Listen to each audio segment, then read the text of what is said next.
Le signe des quatre de Arthur Conan Doyle, février 1890. Une nouvelle aventure de Sherlock Holmes. Chapitre 1. La déduction est une science. Sherlock Holmes prit la bouteille au coin de la cheminée, puis sortit la seringue hypodermique de son étui de cuir. Ses longs doigts pâles et nerveux préparèrent l'aiguille avant de relever la manche gauche de sa chemise. Un instant, son regard pensif s'arrêta sur le réseau veineux de l'avant-bras criblé d'innombrables traces de piqûres. Puis, il y enfonça l'aiguille avec précision, injecta le liquide et se cala dans le fauteuil de velours en poussant un long soupir de satisfaction. Depuis plusieurs mois, j'assistais à cette séance qui se renouvelait 3 fois par jour, mais je ne m'y habituais toujours pas. Au contraire, ce spectacle m'irritait chaque jour davantage, et la nuit, ma conscience me reprochait de n'avoir pas eu le courage de protester. Combien de fois ne m'étais-je pas juré de délivrer mon âme et de dire ce que j'avais à dire ? Mais l'attitude nonchalante et réservée de mon compagnon faisait de lui le dernier homme avec lequel on put se permettre une certaine indiscrétion. Je connaissais ses dons exceptionnels et ses qualités peu communes qui m'en imposaient. À le contrarier, je me serais senti timide et maladroit. Pourtant, cet après-midi-là, je ne pus me contenir. Était-ce la bouteille de Beaune que nous avions bu à déjeuner ? Était-ce sa manière provocante qui accentua mon exaspération ? En tout cas, il me fallut parler. « Aujourd'hui, lui demandai-je, morphine ou cocaïne ?» Ses yeux quittèrent languissamment le vieux livre imprimé en caractères gothiques qu'il tenait ouvert. « Cocaïne, dit-il, une solution à 7%. Vous plairait-il de l'essayer ? » « Non, certainement pas, répondis-je avec brusquerie. Je ne suis pas encore remis de la campagne d'Afghanistan. Je ne peux pas me permettre de dilapider mes forces. Ma véhémence le fit sourire. Peut-être avez-vous raison, Watson, dit-il. Peut-être cette drogue a-t-elle une influence néfaste sur mon corps.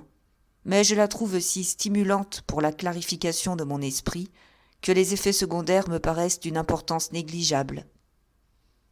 Mais considérez la chose dans son ensemble, m'écriai-je avec chaleur.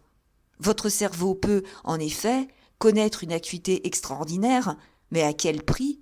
C'est un processus pathologique et morbide qui provoque un renouvellement accéléré des tissus, qui peut donc entraîner un affaiblissement permanent.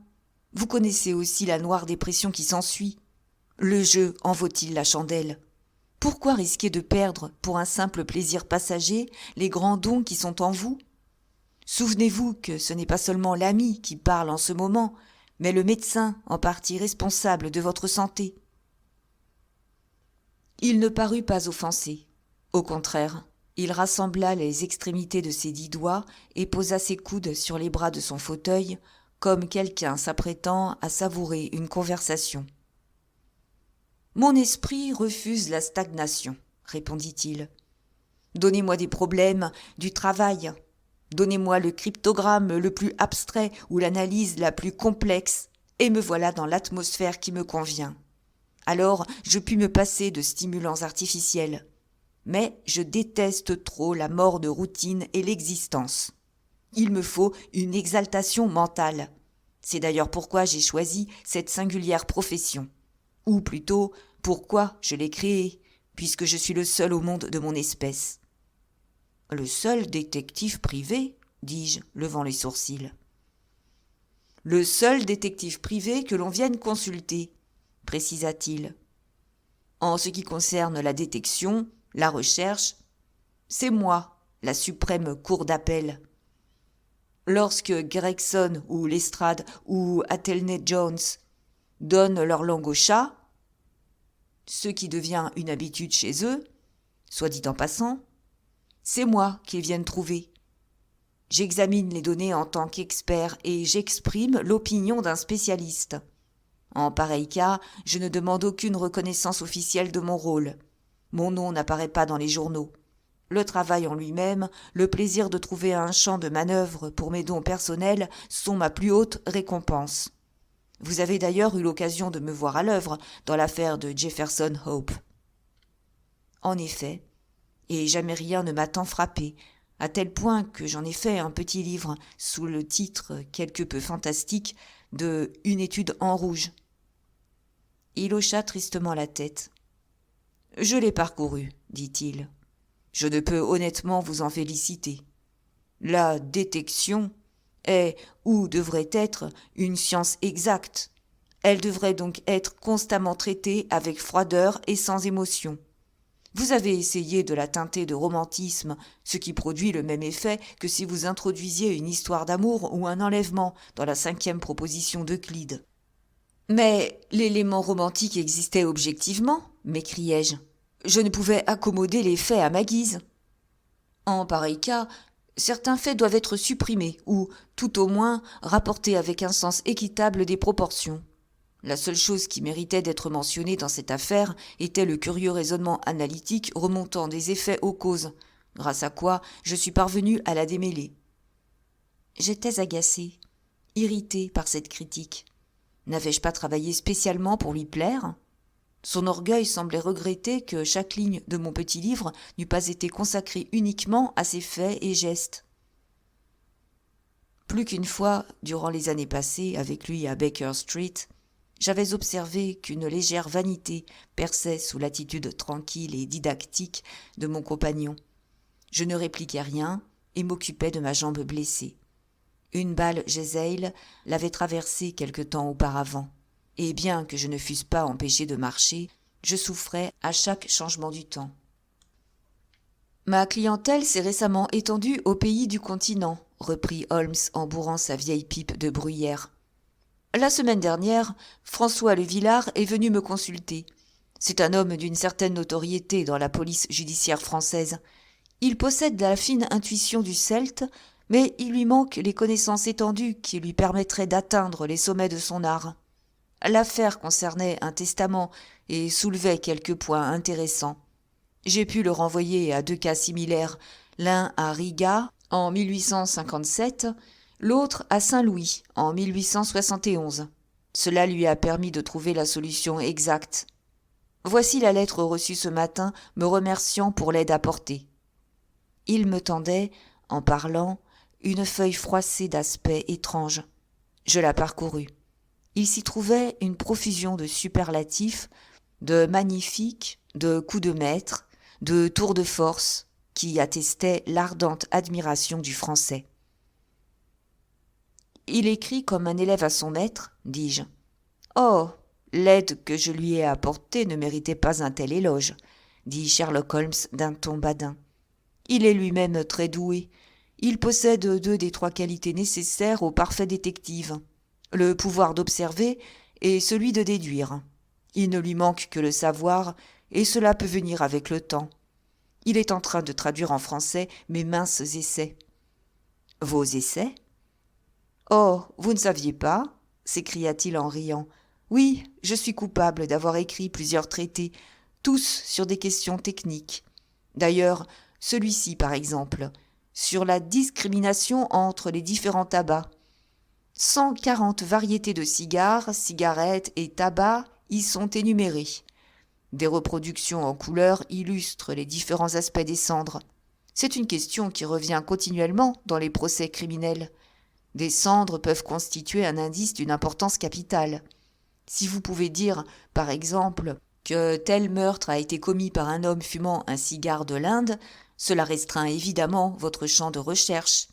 Pour l'œil exercé, la différence est aussi vaste entre la cendre noire d'un trichinopoly et le blanc duvet du tabac Bird's Eye qu'entre un chou et une pomme de terre.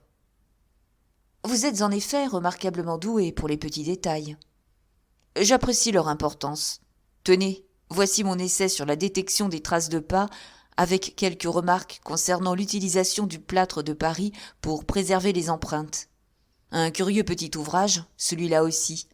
Il traite de l'influence des métiers sur la forme des mains, avec gravure à l'appui, représentant des mains de couvreurs, de marins, de bûcherons, de typographes, de tisserands et de tailleur de diamants.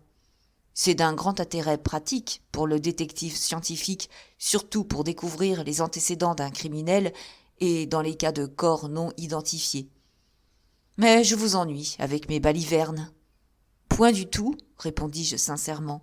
Cela m'intéresse beaucoup, surtout depuis que j'ai eu l'occasion de vous voir mettre vos balivernes en application. Mais vous parliez, il y a un instant, d'observation et de déduction. Il me semble que l'un implique forcément l'autre, au moins en partie. Bah, à peine, dit-il en s'adossant confortablement dans son fauteuil, tandis que de sa pipe s'élevaient d'épaisses volutes bleues. Ainsi, l'observation m'indique que vous vous êtes rendu à la poste de Wigmore Street ce matin, mais c'est par déduction que je sais que vous avez envoyé un télégramme. Exact, m'écriai-je, correct sur les 2 points.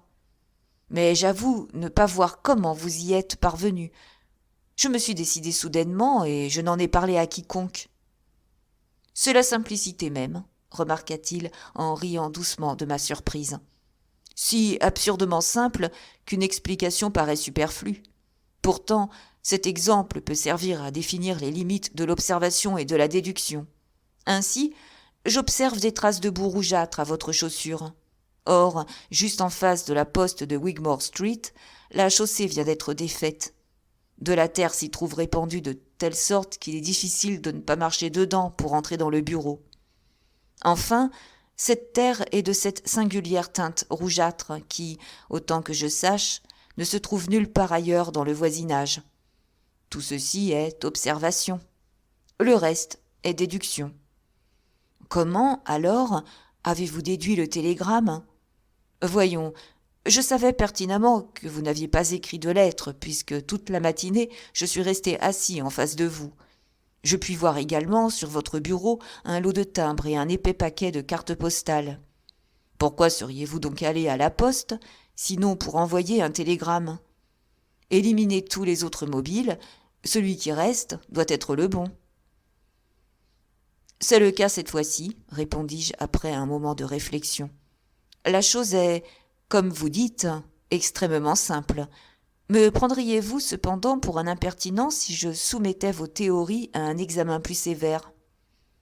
Au contraire, répondit-il, cela m'empêchera de prendre une 2e dose de cocaïne. Je serais enchanté de me pencher sur un problème que vous me soumettriez. Je vous ai entendu dire qu'il est difficile de se servir quotidiennement d'un objet sans que la personnalité de son possesseur y laisse des indices qu'un observateur exercé puisse lire. Or, j'ai acquis depuis peu une montre de poche. Auriez-vous la bonté de me donner votre opinion quant aux habitudes ou à la personnalité de son ancien propriétaire ? Je lui tendis la montre non sans malice. L'examen, je le savais, allait se révéler impossible, et le caquet de mon compagnon s'en trouverait rabattu. Il soupesa l'objet, scruta attentivement le cadran, ouvrit le boîtier et examina le mouvement d'abord à l'œil nu, puis avec une loupe. J'eus du mal à retenir un sourire devant son visage déconfit lorsqu'il referma la montre et me la rendit. « Il n'y a que peu d'indices, remarqua-t-il. La montre ayant été récemment nettoyée, je suis privé des traces les plus évocatrices. »« C'est exact, répondis-je. Elle a été nettoyée avant de m'être remise. » En moi-même, j'accusais mon compagnon de présenter une excuse boiteuse pour couvrir sa défaite. Quels indices pensait-il tirer d'une montre non nettoyée ? Bien que peu satisfaisante, mon enquête n'a pas été entièrement négative, observa-t-il, en fixant le plafond d'un regard terne et lointain. Si je ne me trompe, cette montre appartenait à votre frère aîné qui l'hérita de votre père. Ce sont sans doute les initiales HW gravées au dos du boîtier qui vous suggèrent cette explication. Parfaitement. Le W indique votre nom de famille. La montre date de près de 50 ans. Les initiales sont aussi vieilles que la montre, qui fut donc fabriquée pour la génération précédente. Les bijoux sont généralement donnés au fils aîné, lequel porte généralement le nom de son père. Or, votre père, si je me souviens bien, est décédé depuis plusieurs années. Il s'ensuit que la montre était entre les mains de votre frère aîné. » »« Jusqu'ici, c'est vrai, dis-je. Avez-vous trouvé autre chose ? » ?»« C'était un homme négligent et désordonné. Oui, fort négligent. Il avait de bons atouts au départ, mais il les gaspilla. Il vécut dans une pauvreté coupée de courtes périodes de prospérité, et il est mort après s'être adonné à la boisson. Voilà tout ce que j'ai pu trouver. » L'amertume déborda de mon cœur. Je bondis de mon fauteuil et arpentai furieusement la pièce malgré ma jambe blessée. « C'est indigne de vous, Holmes, m'écriai-je. Je ne vous aurais jamais cru capable d'une telle bassesse. Vous vous êtes renseigné sur la vie de mon malheureux frère, et vous essayez de me faire croire que vous avez déduit ces renseignements par je ne sais quel moyen de fantaisie. Ne vous attendez pas à ce que je croie que vous avez lu tout ceci dans une vieille montre. C'est un procédé peu charitable qui, pour tout dire, frôle le charlatanisme. »« Mon cher docteur, je vous prie d'accepter mes excuses, » dit-il gentiment. « Voyant l'affaire comme un problème abstrait, j'ai oublié combien cela vous touchait de près et pouvait vous être pénible. Je vous assure, Watson, que j'ignorais tout de votre frère et jusqu'à son existence avant d'examiner cette montre. Alors, comment, au nom du ciel, ces choses-là vous furent-elles révélées ? Tout est vrai, jusqu'au plus petit détail. Ah, c'est de la chance. Je ne pouvais dire que ce qui me paraissait le plus probable. Je ne m'attendais pas à être si exact. Ce n'était pas simplement un exercice de devinette ? Non, non, jamais je ne devine. C'est une habitude détestable qui détruit la faculté de raisonner. Ce qui vous semble étrange l'est seulement parce que vous ne suivez pas mon raisonnement et n'observez pas les petits faits desquels on peut tirer de grandes déductions. Par exemple, j'ai commencé par dire que votre frère était négligent.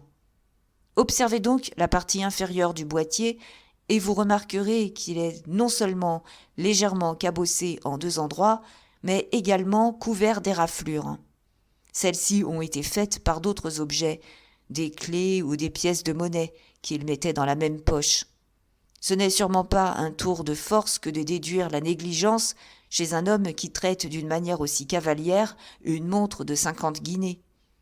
Ce n'est pas non plus un raisonnement génial qui me fait dire qu'un héritage comportant un objet d'une telle valeur a dû être substantiel. Je hochai la tête pour montrer que je le suivais.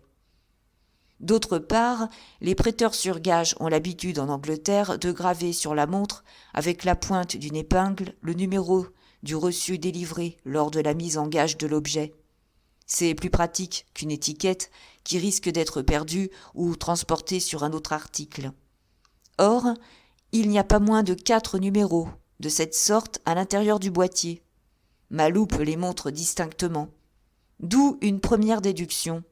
Votre frère était souvent dans la gêne. Deuxième déduction, il connaissait des périodes de prospérité faute desquelles il n'aurait pu retirer sa montre. Enfin, je vous demande de regarder dans le couvercle intérieur l'orifice où s'introduit la clé du remontoir.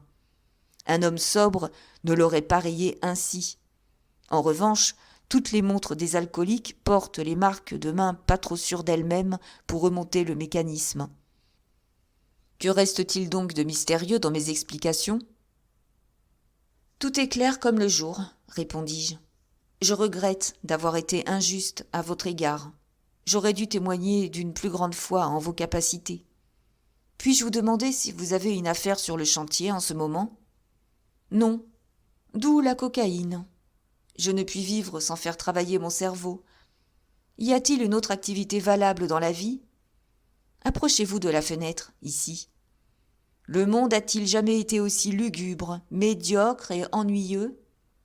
Regardez ce brouillard jaunâtre qui s'étale le long de la rue et qui s'écrase inutilement contre ces mornes maisons. Quoi de plus cafardeux et de plus prosaïque ?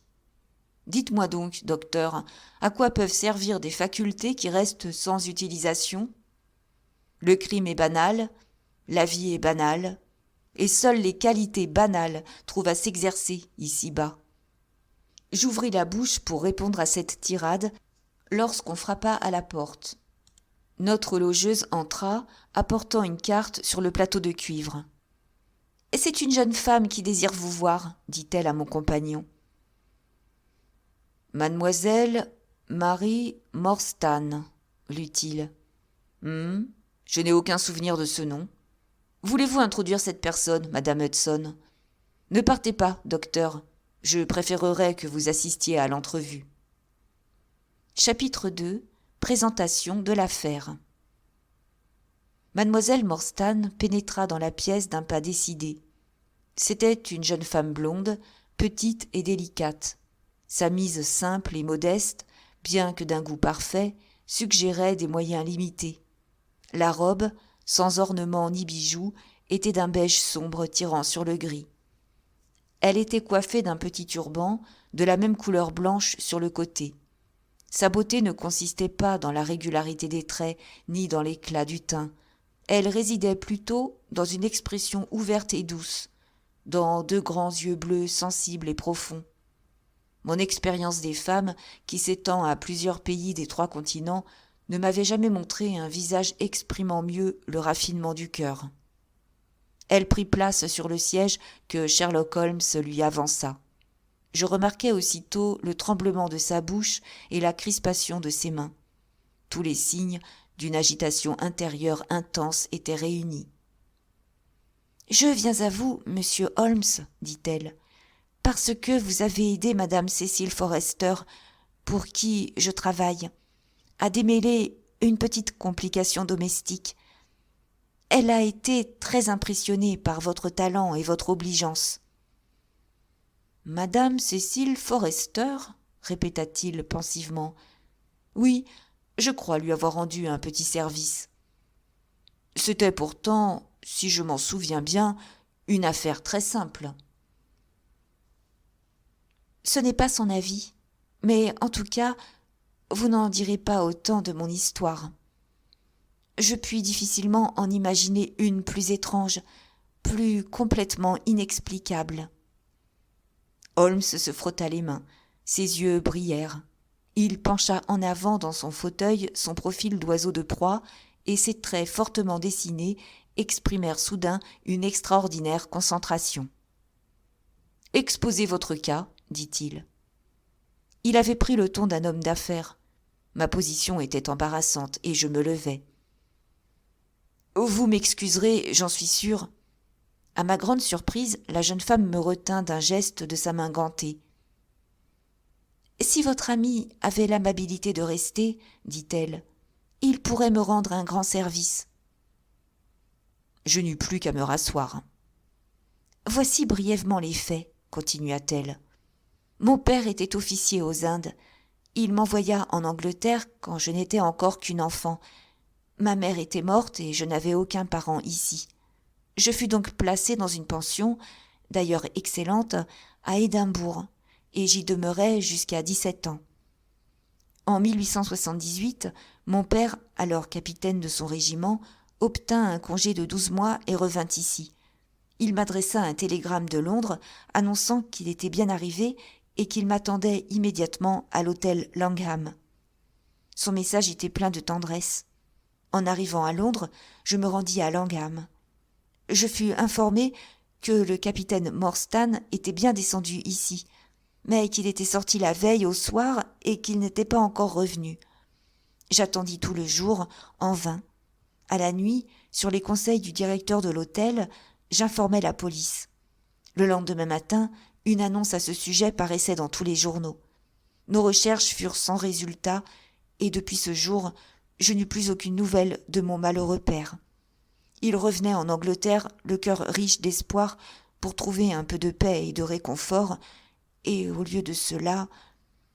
Elle porta la main à la gorge, et un sanglot étrangla sa phrase. « La date ?» demanda Holmes en ouvrant son carnet.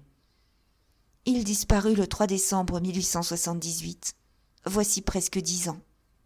Ses bagages étaient restés à l'hôtel, mais ils ne contenaient aucun indice.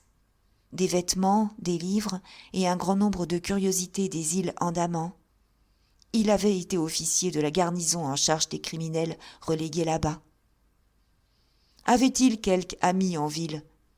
Un seul, que je sache, le major Sholto, du même régiment, le 34e d'infanterie de Bombay. Le major avait pris sa retraite un peu auparavant et il vivait à Upper Norwood. Nous l'avons joint, bien entendu, mais il ignorait même que son ami était en Angleterre. « Singulière affaire, » remarqua Holmes. « Je ne vous ai pas encore raconté la partie la plus déroutante. Il y a 6 ans, le 4 mai 1882, pour être exact, une annonce parut dans le Times, demandant l'adresse de mademoiselle Mary Morstan et déclarant qu'elle aurait avantage à se faire connaître. Il n'y avait ni nom ni adresse. Je venais d'entrer alors comme gouvernante dans la famille de madame Cécile Forrester. Sur les conseils de cette dame, je fis publier mon adresse dans les annonces. Le même jour, je recevais par la poste un petit écrin en carton contenant une très grosse perle du plus bel Orient. Rien d'autre. Depuis ce jour, j'ai reçu chaque année à la même date un colis contenant une perle semblable et sans aucune indication de l'expéditeur. J'ai consulté un expert. Ces perles sont d'une espèce rare et d'une valeur considérable. Jugez vous-même si elles sont belles. Elle ouvrit une boîte plate et nous présenta 6 perles, les plus pures que j'ai jamais vues. « Votre récit est très intéressant, » dit Sherlock Holmes. « Y a-t-il eu autre chose ?»« Oui, pas plus tard qu'aujourd'hui. C'est pourquoi je suis venue à vous. J'ai reçu une lettre ce matin. La voici. »« Merci, » dit Holmes.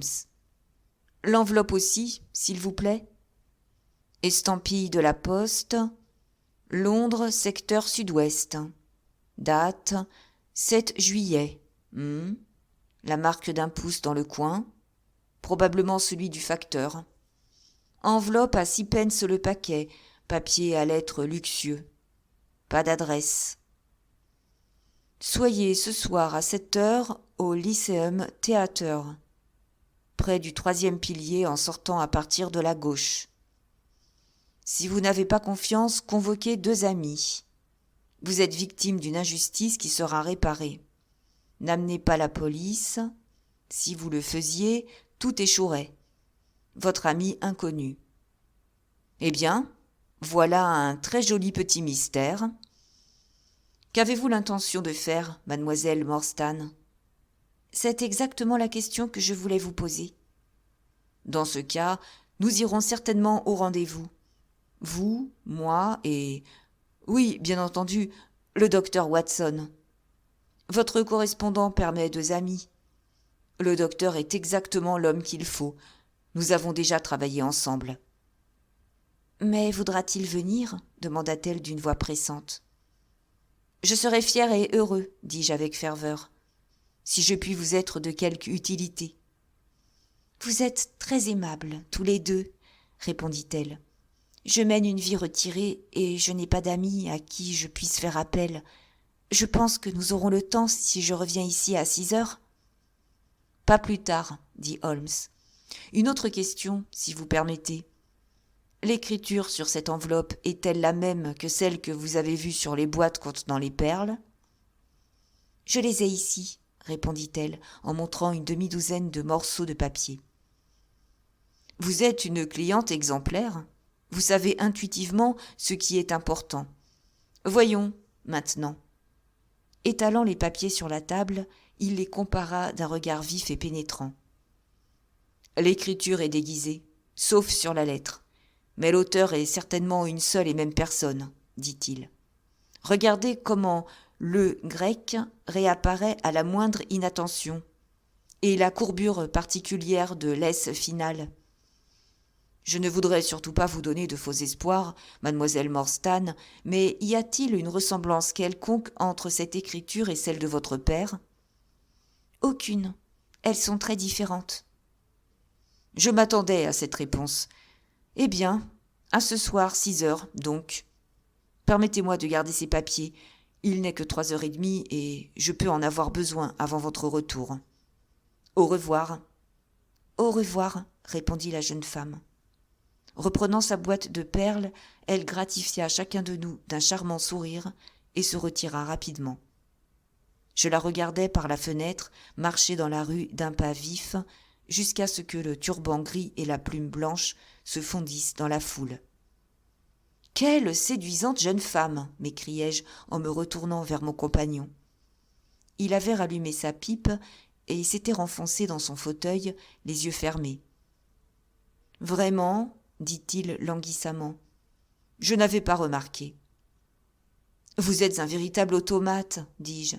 Une machine à raisonner. Je vous trouve parfois radicalement inhumain. » Il sourit pour répliquer. « Il est essentiel que je ne me laisse pas influencer par des qualités personnelles. Un client n'est pour moi que l'élément d'un problème. L'émotivité contrarie le raisonnement clair et le jugement sain. La femme la plus séduisante que j'ai connue fut pendue parce qu'elle avait empoisonné 3 petits-enfants afin de toucher l'assurance vie contractée sur leur tête. D'autre part, l'homme le plus antipathique de mes relations est un philanthrope qui a dépensé près de 250 000 livres pour les pauvres. Dans ce cas particulier, cependant, je ne fais jamais d'exception. L'expression infirme la règle. Avez-vous jamais eu l'occasion d'étudier le caractère de quelqu'un à travers son écriture ? Que pensez-vous de celle-ci ? Elle est lisible et régulière, répondis-je. Celle d'un homme habitué aux affaires et doué d'une certaine force de caractère. Holmes secoua la tête. Regardez les lettres à bouche. Elles se différencient à peine du reste. Ce D pourrait être un A et ce L un E. Les hommes de caractère différencient toujours les lettres à bouche, aussi mal qu'ils écrivent. Les K vacillent un peu et les majuscules dénotent une certaine vanité. Bien. Maintenant, je vais sortir. J'ai besoin de quelques renseignements. Laissez-moi vous recommander ce livre, Watson. Il est remarquable. C'est Le martyr de l'homme, de Winwood Reade. Je serai de retour dans 1 heure. Je pris le volume et m'installai près de la fenêtre. Mais mes pensées s'éloignèrent bientôt des audacieuses spéculations de l'écrivain. Je revoyais la jeune femme, son sourire, j'entendais à nouveau sa voix flexible et mélodieuse racontant l'étrange mystère qui planait sur sa vie. Si elle avait 17 ans au moment de la disparition de son père, elle en avait 27 maintenant. Le bel âge, la jeunesse, encore éclatante et dépouillée de son égoïsme, tempérée par l'expérience. Ainsi rêvai-je, assis dans mon fauteuil, jusqu'à ce que des pensées dangereuses me vinssent à l'esprit. Alors je me précipitai à mon bureau et me jetai à corps perdu dans le dernier traité de pathologie. Que me croyais-je donc, moi, simple chirurgien militaire, affligé d'une jambe faible et d'un compte en banque encore plus faible, pour me laisser aller à de telles idées ? Cette jeune femme n'était que l'un des éléments, des facteurs du problème. Si mon avenir était sombre, mieux valait le regarder en face, comme un homme, plutôt que de le camoufler sous les fantaisies irréelles de l'imagination. Chapitre 2. En quête d'une solution. Holmes ne revint qu'à 5h30. Alerte et souriant, il paraissait d'excellente humeur, état d'esprit qui alternait chez lui avec des accès de dépression profonde. « Il n'y a pas grand mystère dans cette affaire, » dit-il en prenant la tasse de thé que je venais de lui verser. « Les faits ne semblent admettre qu'une seule explication. »« Quoi ? Vous avez déjà trouvé la solution ? » ?»« Ma foi, ce serait aller trop loin. J'ai découvert un fait significatif, c'est tout. Mais il est très significatif. Il manque encore les détails. Je viens de trouver en effet, en consultant les archives du Times, que le major Sholto de Upper Norwood, ancien officier du 34e régiment d'infanterie, est mort le 28 avril 1892.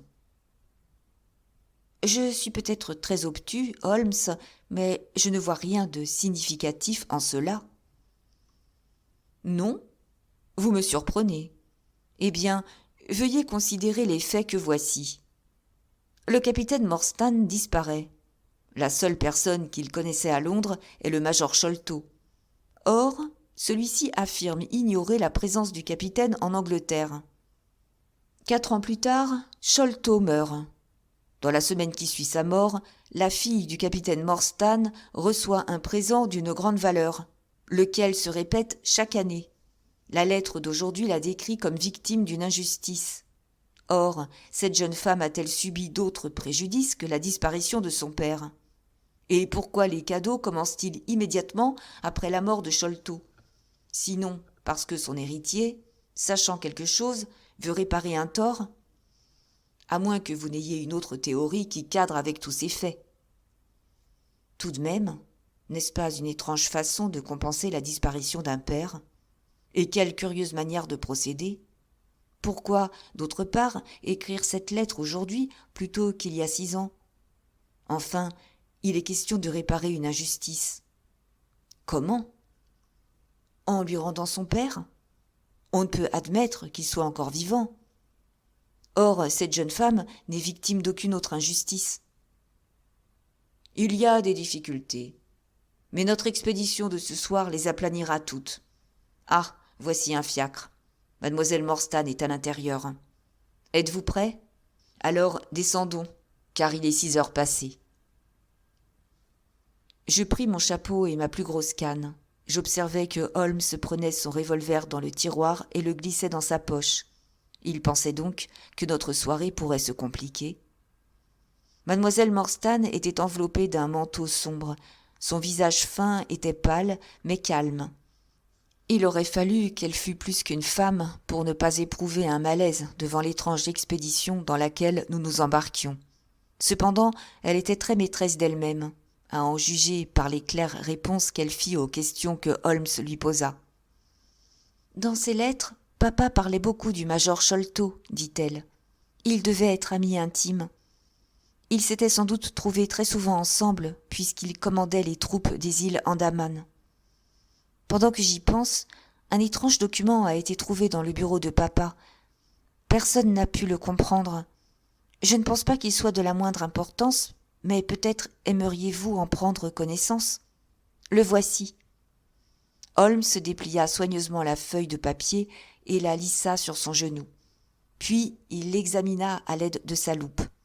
« Le papier a été fabriqué aux Indes, remarqua-t-il. Il fut, à un moment, épinglé à une planche. Le schéma dessiné semble être le plan d'une partie d'un grand bâtiment pourvu de nombreuses entrées, couloirs et corridors. Une petite croix a été tracée à l'encre rouge. Au-dessus d'elle, il y a 3,37 à partir de la gauche, écrit au crayon. Dans le coin gauche, un curieux hiéroglyphe ressemblant à 4 croix alignées à se toucher. À côté, en lettres malhabiles et grossières, il est écrit « Le signe des 4. Jonathan Small, Mahomet Singh, Abdullah Khan, Dost Akbar. » Non. J'avoue ne pas voir comment ce document pourrait se rattacher à notre affaire. Mais il est certainement important. Il a été soigneusement rangé dans un portefeuille, car le verso est aussi propre que le recto. Je l'ai en effet trouvé dans son portefeuille. Gardez-le précieusement, mademoiselle Morstan. Il pourrait nous servir. Je commence à me demander si cette affaire n'est pas plus profonde et subtile que je ne l'avais d'abord supposé. Il me faut reconsidérer mes idées. Il se rencogna dans le siège de la voiture. À son front plissé et à son regard absent, je devinais qu'il réfléchissait intensément. Mademoiselle Morstan et moi conversâmes à mi-voix sur notre présente expédition et ses résultats possibles, mais Holmes se cantonna dans une réserve impénétrable jusqu'à la fin du voyage. Nous étions en septembre. La soirée s'annonçait aussi lugubre que le jour. Un brouillard dense et humide imprégnait la grande ville. Des nuages couleur de boue se traînaient misérablement au-dessus des rues bourbeuses. Le long du Strand, Les lampadaires n'étaient plus que des points de lumière diffuse et détrempés, jetant une faible lueur circulaire sur le pavé gluant. Les lumières jaunes des vitrines éclairaient par places l'atmosphère moite. Il y avait, me semblait-il, quelque chose de fantastique et d'étrange dans cette procession sans fin de visages surgissant un instant pour disparaître ensuite. Visages tristes ou heureux, hagards ou satisfaits. Glissant de la morne obscurité à la lumière, pour retomber bientôt dans les ténèbres, il symbolisait l'humanité entière. Je ne suis pas généralement impressionnable, mais cette ambiance et les bizarreries de notre entreprise s'allièrent pour me déprimer. L'attitude de mademoiselle Morstan reflétait la mienne. Holmes, lui, pouvait s'élever au-dessus d'influences semblables. Il tenait son carnet ouvert sur son genou et, s'éclairant de sa lampe de poche, il inscrivait de temps à autre des phrases et des chiffres.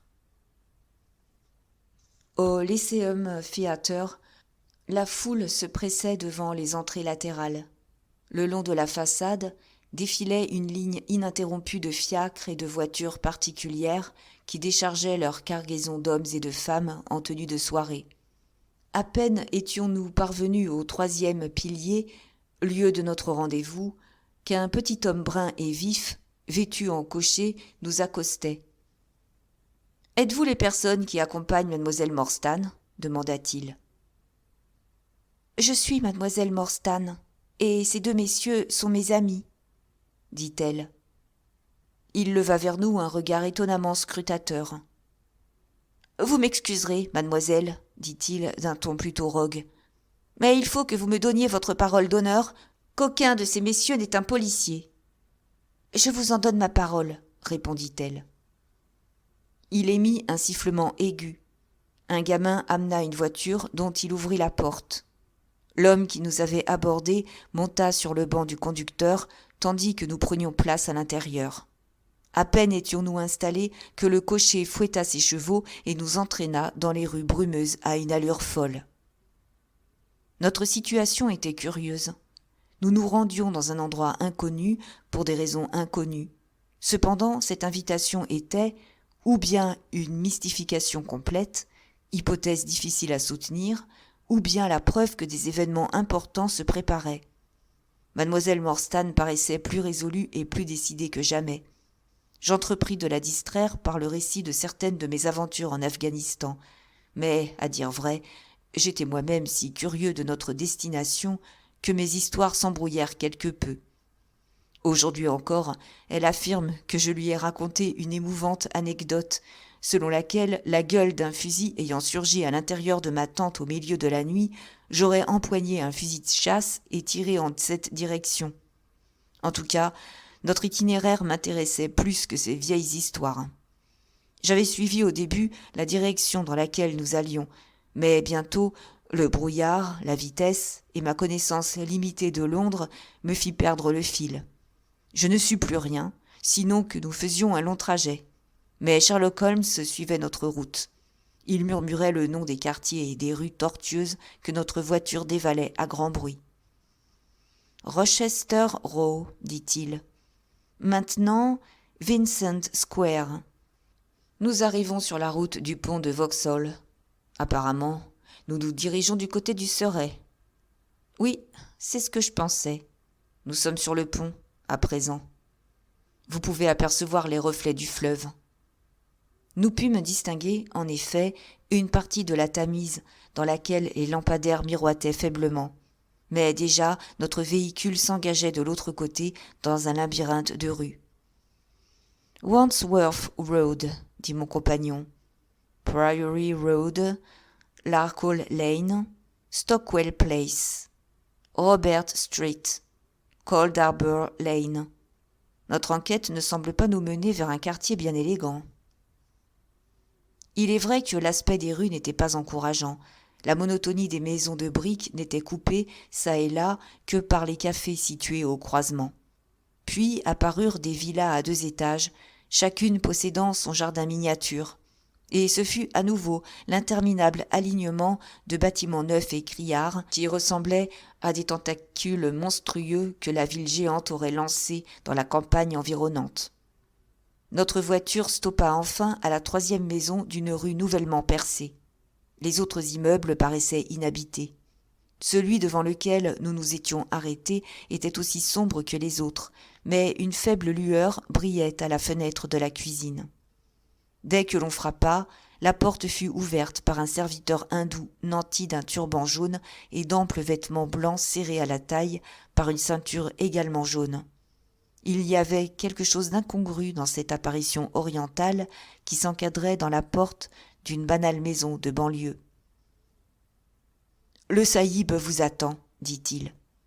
Au même moment, une voix pointue et criarde s'éleva de l'intérieur. « Faites-les entrer, Kit Mutgar !» cria-t-elle.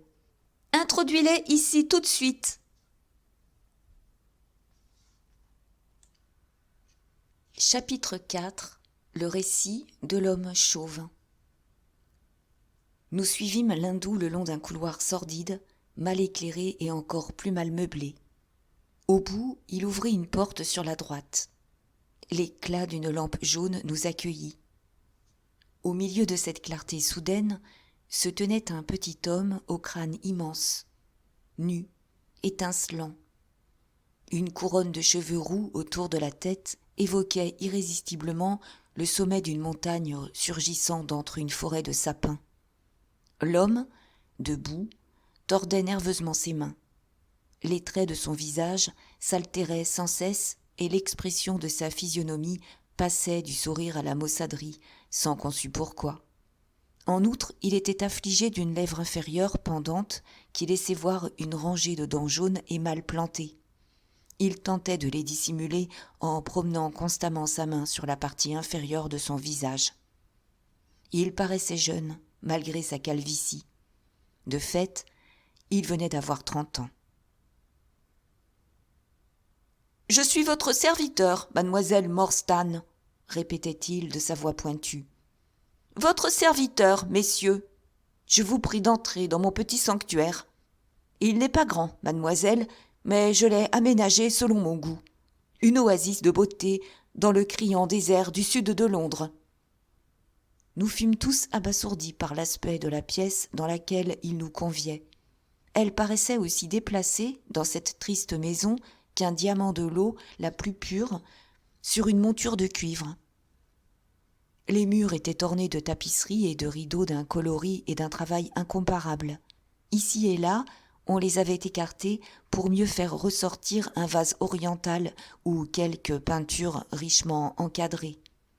Le tapis ambre et noir était si doux, si épais, que le pied s'y enfonçait avec plaisir comme dans un lit de mousse. 2 grandes peaux de tigre ajoutaient à l'impression de splendeur orientale. Un gros narguilé posé sur un plateau ne déparait pas l'ensemble. Suspendu au milieu de la pièce par un fil d'or presque invisible, un brûle-parfum en forme de colombe répandait une odeur subtile et pénétrante. Le petit homme se présenta en sautillant. « Monsieur Thaddeus Sholto, tel est mon nom. Vous êtes mademoiselle Morstan, bien entendu, et ces messieurs... » « Voici monsieur Sherlock Holmes et le docteur Watson. »« Un médecin, eh ?» s'écria-t-il, très excité. « Avez-vous votre stéthoscope ? Pourrais-je vous demander, auriez-vous l'obligeance ? J'ai des doutes sérieux quant au bon fonctionnement de ma valvule mitrale, et si ce n'était trop abusé, je crois pouvoir compter sur l'aorte, mais j'aimerais beaucoup avoir votre opinion sur la mitrale. » J'auscultais son cœur, comme il me le demandait, mais je ne trouvais rien d'anormal, sauf qu'il souffrait d'une peur incontrôlable. Il tremblait d'ailleurs de la tête aux pieds. « Tout semble normal, dis-je. Vous n'avez aucune raison de vous inquiéter. »« Vous voudrez bien excuser mon anxiété, mademoiselle Morstan, » remarqua-t-il légèrement. « Je suis de santé fragile, et depuis longtemps, cette valvule me préoccupait. Je suis enchantée d'apprendre que c'était à tort. Si votre père, mademoiselle, n'avait fatigué son cœur à l'excès, il pourrait être encore vivant aujourd'hui. » J'aurais voulu le gifler. J'étais indignée par cette façon grossière et nonchalante de parler d'un sujet aussi pénible. Mademoiselle Morstan s'assit. Une pâleur extrême l'envahit. Ses lèvres devinrent blanches. « Au fond de moi, je savais qu'il était mort, » murmura-t-elle. « Je peux vous donner tous les détails, » dit-il. « Mieux, je puis vous faire justice. Et je le ferai, quoi qu'en dise mon frère Bartholomiu. Je suis très heureux de la présence de vos amis ici, non seulement parce qu'ils calment votre appréhension, mais aussi parce qu'ils seront témoins de ce que je vais dire et faire. Nous 4 pouvons affronter mon frère Bartholomiu. Mais n'y mêlons pas des étrangers, ni police, ni d'autres fonctionnaires. S'il n'y a pas d'intervention intempestive, nous parviendrons à tout arranger d'une manière satisfaisante. Rien n'ennuierait plus mon frère Bartholomiu que de la publicité autour de cette affaire. » Il s'assit sur un pouf et ses yeux bleus, fables et larmoyants, nous interrogèrent. « En ce qui me concerne, ce que vous direz n'ira pas plus loin, » fit Holmes. J'acquiesçai d'un signe de tête. « Voilà qui est bien, » dit l'homme. « Très bien. Puis-je vous offrir un verre de Chianti, mademoiselle Morstan? Ou de Tokay? Je n'ai pas d'autre vin. Ouvrirai-je une bouteille? Non? J'espère alors que la fumée ne vous incommode pas. Le tabac d'Orient dégage une odeur balsamique. Je suis un peu nerveux, voyez-vous, et le narguilé est pour moi un calmant souverain. » Il approcha une bougie et bientôt la fumée passa en bulles joyeuses à travers l'eau de rose. Assis en demi-cercle, tête en avant, le menton reposant sur les mains, nous regardions tous trois le petit homme à l'immense crâne luisant qui nous faisait face en tirant sur sa pipe d'un air mal assuré. « Après avoir décidé d'entrer en relation directe avec vous, dit-il, j'ai hésité à vous donner mon adresse. Je craignais que, ne tenant pas compte de ma demande, vous n'ameniez avec vous des gens déplaisants. Je me suis donc permis de vous donner un rendez-vous de telle manière que Williams puisse d'abord vous voir. J'ai complètement confiance en cet homme. Je lui avais d'ailleurs recommandé de ne pas vous amener au cas où vous lui sembleriez suspect. Vous me pardonnerez ces précautions, mais je mène une vie quelque peu retirée. De plus, rien n'est plus répugnant à ma sensibilité, que je pourrais qualifier de raffinée, qu'un policier. J'ai une tendance naturelle à éviter toute forme de matérialisme grossier, et c'est rarement que j'entre en contact avec la vulgarité de la foule. Je vis, comme vous pouvez le constater, dans une ambiance élégante.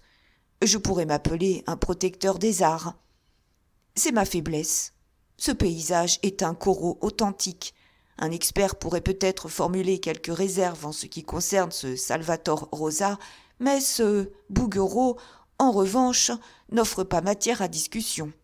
J'ai un penchant marqué pour la récente école française, je l'avoue. « Vous m'excuserez, monsieur Sholto, » dit mademoiselle Morstan, « mais je suis ici, sur votre demande, pour entendre quelque chose que vous désirez me dire. Il est déjà très tard, et j'aimerais que l'entrevue soit aussi courte que possible. »« Même si tout va bien, ce sera long, » répondit-il. « Il nous faudra certainement aller à Norwood pour voir mon frère Bartholomew. Nous essaierons tous de lui faire entendre raison. Il est très en colère contre moi parce que j'ai fait ce qui me semblait juste. Nous nous sommes presque querellés la nuit dernière. Vous ne pouvez imaginer comme il est terrible lorsqu'il est en colère. S'il nous faut aller à Norwood, nous ferions peut-être aussi bien de partir tout de suite, hasardai-je. Il rit au point d'en faire rougir ses oreilles. « Ce n'est pas possible, s'écria-t-il. Je ne sais comment il réagirait si je vous amenais d'une façon aussi impromptue. Non, je dois d'abord expliquer nos positions respectives. Et tout d'abord, il y a plusieurs points que j'ignore moi-même dans cette histoire. Je puis seulement vous exposer les faits tels qu'ils me sont connus. Le major John Sholto, qui appartenait à l'armée des Indes, était mon père, comme vous l'avez peut-être deviné. Il prit sa retraite il y a environ 11 ans et vint s'installer à Pondichéry Lodge, situé dans Upper Norwood. Il avait fait fortune aux Indes. Il en ramena une somme d'argent considérable. une grande collection d'objets rares et précieux, et enfin quelques serviteurs indigènes. Il s'acheta alors une maison et vécut d'une manière luxueuse. Mon frère jumeau, Bartholomew, et moi étions ses seuls enfants. Je me souviens fort bien de la stupéfaction que causa la disparition du capitaine Morstan. Nous lûmes les détails dans les journaux et, sachant qu'il avait été un ami de notre père, nous discutâmes librement le cas en sa présence. D'ailleurs, il prenait part aux spéculations que nous fîmes pour expliquer le mystère. Jamais, l'un ou l'autre, nous n'avons soupçonné qu'il en gardait le secret caché en son cœur. Pourtant, il connaissait, et lui seul au monde, le destin d'Arthur Morstan. Ce que nous savions, c'est qu'un mystère, un danger positif, pesait sur notre père. Il avait grand-peur de sortir seul et il avait engagé comme portiers 2 anciens professionnels de la boxe. Williams, qui vous a conduit ce soir, était l'un d'eux. Il fut en son temps champion d'Angleterre des poids légers. Notre père ne voulait pas nous confier le motif de ses craintes, mais il avait une aversion profonde pour les hommes à jambes de bois, à tel point qu'un jour il n'hésita pas à tirer une balle de revolver contre l'un d'eux, qui n'était qu'un inoffensif commis-voyageur en quête de commande. Il nous fallut payer une grosse somme pour étouffer l'affaire. Mon frère et moi avions fini par penser qu'il s'agissait d'une simple lubie, mais les événements qui suivirent nous firent changer d'avis. Au début de 1882, mon père reçut une lettre en provenance des Indes. Il faillit s'évanouir devant son petit déjeuner en la lisant, et de ce jour, il dépérit. Nous n'avons jamais découvert le contenu de cette lettre, mais je pus voir, au moment où il en prenait connaissance, qu'elle ne comportait que quelques phrases griffonnées. Depuis des années, mon père souffrait d'une dilatation du foie. Son état empira rapidement. Vers la fin avril, nous fûmes informés qu'il était perdu et qu'il désirait nous entretenir une dernière fois. Quand nous entrâmes dans sa chambre, il était assis, soutenu par de nombreux oreillers, et il respirait péniblement. Il nous demanda de fermer la porte à clé et de venir chacun d'un côté du lit. Étreignant nos mains, il nous fit un étrange récit, l'émotion autant que la douleur l'interrompait. Je vais essayer de vous le dire en ses propres termes. En ce dernier instant, dit-il, une seule chose me tourmente l'esprit, la manière dont j'ai traité l'orpheline de ce malheureux Morstan. La maudite avarice, qui fut mon péché capital, a privé cet enfant d'un trésor dont la moitié au moins lui revenait. Et pourtant, je ne l'ai pas utilisé moi-même, tant l'avarice est aveugle et stupide. Le simple fait de posséder m'était si cher que je répugnais à partager, si peu que ce fût. Voyez-vous ce chapelet de perles à côté de ma bouteille de quinine ? Je n'ai pu me résoudre à m'en séparer. Et pourtant, je l'ai sorti avec le ferme dessein de le lui envoyer. Vous, mes enfants, vous lui donnerez une part équitable du trésor d'Agra, mais ne lui envoyez rien, pas même le chapelet, avant ma mort. Après tout, bien des hommes plus malades que moi se sont rétablis. Je vais vous dire comment Morstan est mort, poursuivit-il. Depuis longtemps, il souffrait du cœur, mais il ne l'avait dit à personne. Moi seul étais au courant. Aux Indes, par un concours de circonstances extraordinaires, lui et moi étions entrés en possession d'un trésor considérable. Je le transportais en Angleterre, et dès le soir de son arrivée, Morstan vint me réclamer sa part. Il avait marché depuis la gare, et ce fut mon fidèle Lal Chowder, mort depuis, qui l'introduisit. Nous discutâmes de la répartition du trésor, et une violente querelle éclata. Au comble de la fureur, Morstan s'était levé, mais il porta soudain la main au côté. Son visage changea de couleur, il tomba en arrière. Dans la chute, sa tête heurta l'angle du coffre au trésor. Quand je me penchai sur lui, je constatai avec horreur qu'il était mort. Un long moment, je restai immobile dans mon fauteuil, le cerveau vidé, sans savoir quoi faire. Ma première pensée fut bien sûr de courir chercher de l'aide.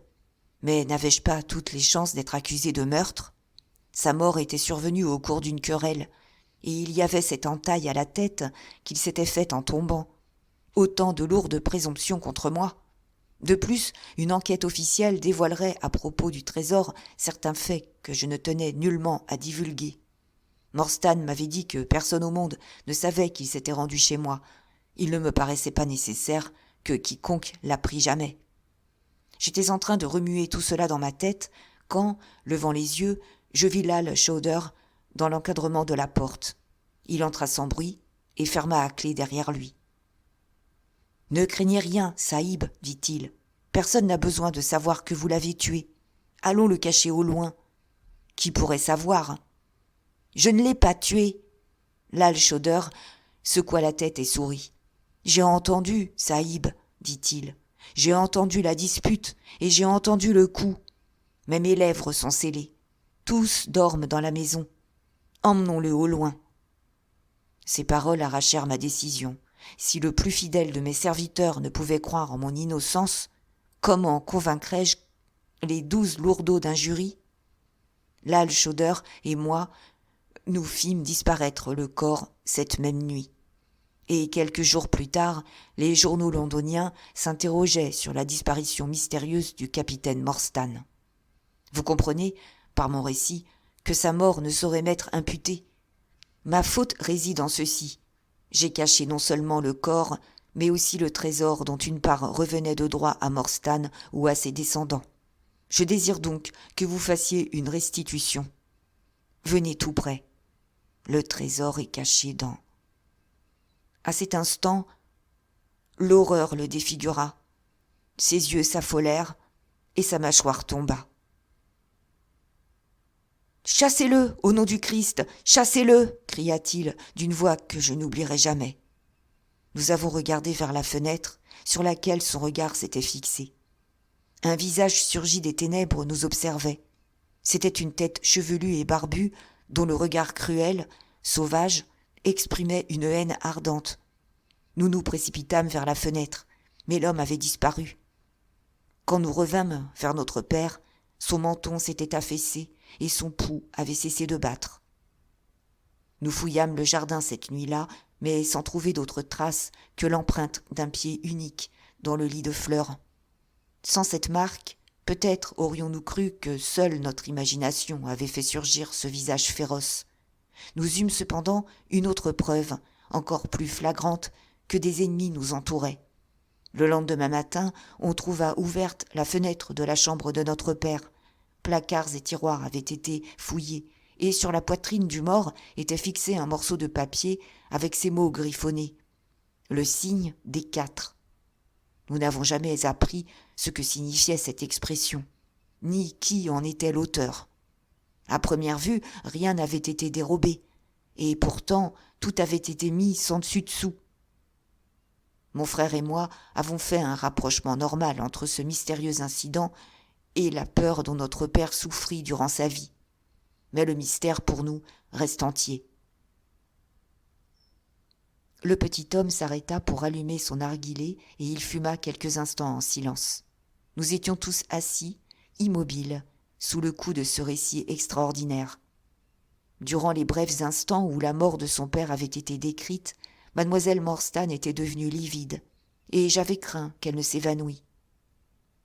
Elle s'était cependant reprise après avoir bu un verre d'eau que je lui avais discrètement versé d'une carafe vénitienne à ma portée. Sherlock Holmes s'était renfoncé dans son siège dans une attitude absente, les yeux à peine ouverts. Je ne pus m'empêcher de penser en le regardant que le matin même, il s'était plaint de la banalité de l'existence. Là, en tout cas, il tenait un problème qui allait mettre sa sagacité à l'épreuve. Le regard de M. Thaddeus Sholto allait de l'un à l'autre. Manifestement fier de l'effet produit par son histoire, il en reprit le fil, s'interrompant parfois pour tirer une bouffée. Mon frère et moi étions fort intéressés, comme vous pouvez l'imaginer, par ce trésor dont notre père avait parlé. Pendant des semaines et des mois, nous avons fouillé et retourné chaque parcelle du jardin, sans pourtant trouver la cachette. La pensée que le secret était sur ses lèvres quand il mourut nous rendait fous de dépit. Nous pouvions préjuger de la splendeur de ce trésor d'après le chapelet de perles qui en faisait partie. Nous eûmes d'ailleurs une discussion à ce sujet, mon frère et moi. Les perles étaient évidemment d'une grande valeur, et Bartholomew ne voulait pas s'en séparer. Il avait hérité, soit dit entre nous, le penchant de mon père vers l'avarice. Il pensait aussi que le chapelet exciterait la curiosité et pourrait nous attirer des ennuis. Tout ce que je pus obtenir de lui fut que je trouverais l'adresse de mademoiselle Morstan et que je lui enverrai une perle à intervalles réguliers, afin qu'elle ne se trouve jamais dans le dénuement. » « C'était très charitable de votre part, » dit la jeune femme spontanément. « Je vous en suis très reconnaissante. » Le petit homme agita sa main. « Point du tout, dit-il, nous étions votre dépositaire. Telle était du moins mon opinion. Mais j'avoue que mon frère Bartholomew ne m'a jamais suivi jusque-là. Nous jouissions nous-mêmes d'une belle aisance. Je ne désirais pas plus. D'ailleurs, il eût été du plus mauvais goût de se montrer aussi ladre envers une jeune femme. Le mauvais goût mène au crime, comme disent les Français, non sans élégance.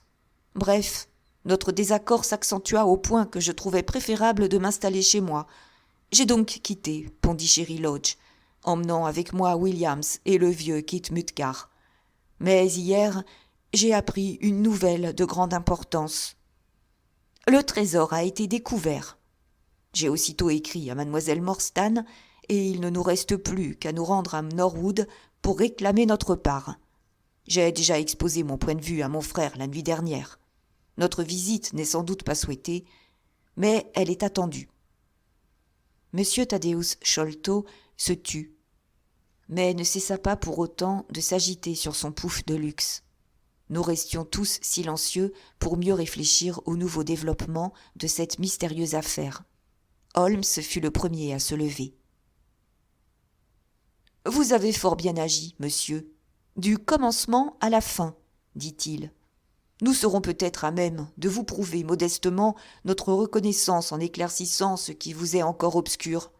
Mais il est tard, comme l'a remarqué mademoiselle Morstan, et nous ferions bien de ne pas perdre de temps. » Notre hôte enroula soigneusement le tuyau de son narguilé, puis sortit de derrière un rideau un long et lourd manteau pourvu d'un col et de parements d'astrakan.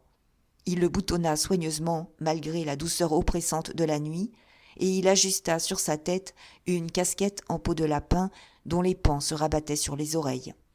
« Ma santé est quelque peu fragile, remarqua-t-il, tout en nous conduisant dans le couloir.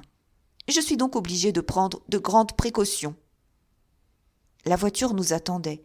Notre voyage était apparemment prévu, car le conducteur partit aussitôt à vive allure.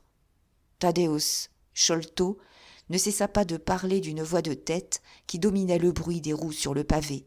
« Bartholomew est un homme plein d'idées, commença-t-il. Comment pensez-vous qu'il découvrit le trésor ? Il était arrivé à la conclusion qu'il se trouvait quelque part dans la maison.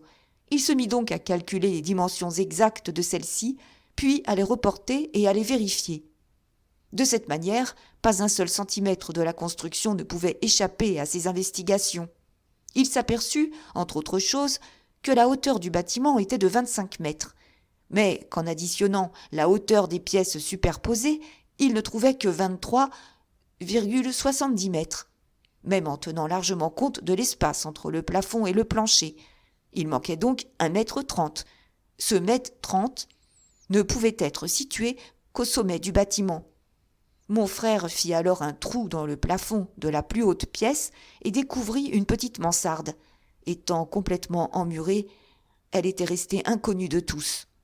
Le coffre au trésor était là, au milieu, reposant sur 2 poutres. Il le fit descendre par le trou et prit connaissance du contenu, dont il estime la valeur à 500 000 livres sterling au moins. À l'énoncé de cette somme gigantesque, nous nous regardâmes les yeux écarquillés. Si nous parvenions à assurer ses droits, mademoiselle Morstan, gouvernante dans le besoin, deviendrait la plus riche héritière d'Angleterre. Un ami loyal ne pouvait évidemment que se réjouir d'une telle nouvelle. Cependant, je dois avouer, pour ma honte, que mon égoïsme fut le plus fort et que mon cœur devint de plomb. Je balbutiai quelques mots de félicitations, puis, affaissé sur mon siège, la tête baissée, je m'abîmais dans ma déception, sans écouter le bavardage de Thaddeus Sholto. C'était un hypocondriaque authentique. Je l'entendais vaguement qui dévidait un chapelet interminable de symptômes et qui implorait des renseignements sur la composition et l'action thérapeutique d'innombrables remèdes de charlatans. Il en avait dans la poche quelques spécimens soigneusement rangés dans un étui en cuir. J'espère qu'il ne se souvient d'aucune des réponses que je lui ai faites cette nuit-là. Holmes assure qu'il m'a entendu le mettre en garde contre le danger de prendre plus de 2 gouttes d'huile de ricin, J'aurais même, par contre, recommandé la strychnine en dose massive, comme sédatif. Quoi qu'il en eût été, je fus certainement soulagé quand la voiture s'arrêta après une dernière secousse. Le cocher sauta de son siège pour nous ouvrir la porte. « Voici Pondichéry Lodge, mademoiselle Morstan, dit Thaddeus Sholto en lui tendant la main pour descendre.